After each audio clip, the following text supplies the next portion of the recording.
I want to invite you to come to our fourth session on our sessions and the retreat, Forgiveness, a Journey from Hurt to Freedom.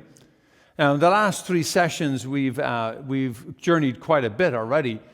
We went from self-awareness, we talked about what forgiveness is not and what it is, and to kind of let ourselves free out of this prison cell, as I called it. And then the second session, we went through what are the dynamics of anger and hurt, really a kind of the sense of humility that both I have hurt and I have been hurt, that I have angered and I am angry at times, and that they were honest about that journey where we're at.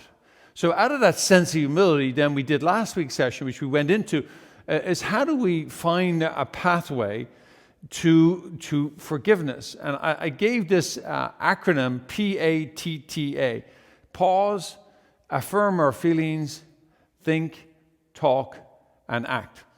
And I went through each one of those and why it's important that we use these. That most important part, of course, is pausing, because our brain rushes to deal with a immediate response to a position of anger or hurt. Our body kind of jumps into a sort of a primordial response of fight or flight, which cuts off the blood supply to our frontal lobe of our brain, which causes us then to have a reaction. So the first thing is pausing. And I asked to start with this 9 breaths of where we catch ourselves. And then once we can do that, then we can enter into these other 4 steps of gentleness and eventually act towards forgiveness. Now, what I did last week was we talked about forgiving, accepting God's forgiveness of us and our actions, but then willing to forgive God for what He has done to us.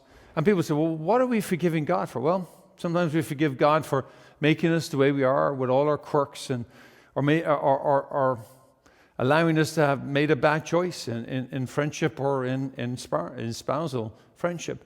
And accepting that's okay, that we can forgive and look past that.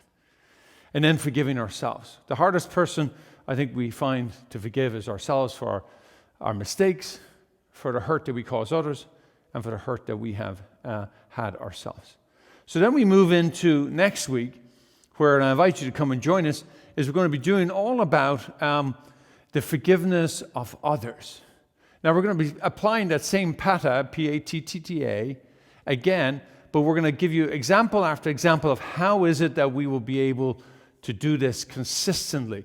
And I call this a practice of gratitude, this component, right? So it's that next current where we practice certain very simple steps, and I'll walk us through each of those. So I come and invite you to come and join us on Tuesday at 7 p.m. live stream here on YouTube or on Facebook. And then on Wednesday, I invite you to come and join us for a Zoom call where we'll do a Q&A. And that's important for us so that I can have this opportunity to dialogue, because there's nobody in the church, and it's good to see faces and talk about what are the issues. So come and join us this week for the next session 4, on the kern of gratitude for forgiveness, the practice of forgiveness. Thank you.